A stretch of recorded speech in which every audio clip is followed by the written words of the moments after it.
And while the European Union is considering expanding its sanctions against Moscow over the war in Ukraine to targets in liquefied natural gas sector, now they aim to further hit Russia's revenue from fossil fuels, as there have been growing concerns that the previous sanctions have not hurt them as much as the European bloc had hoped. The EU ambassadors discussed the LNG proposal during a meeting on Wednesday.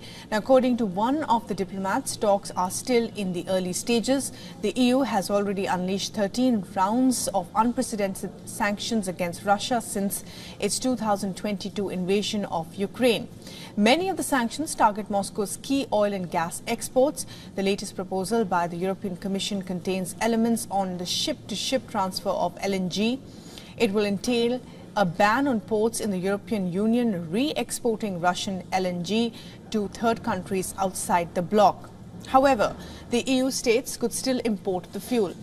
European ports matter for Russia since the continent offers shorter transport routes for certain Russian liquefied natural gas tankers. Ports in Belgium, France and the Netherlands and Spain are the main points for deliveries from Russia's Serbian Yamal Peninsula. On the other hand, the Belgian ports and the French port are especially important hubs for re-exports to countries such as China, Taiwan or to Turkey. The effectiveness of these proposed sanctions hinges on securing an agreement from all 27 EU member states. Discussions are ongoing and the final details of the sanctions package could differ from the initial proposal. The proposal also seeks to prohibit any EU involvement in the Russian LNG projects.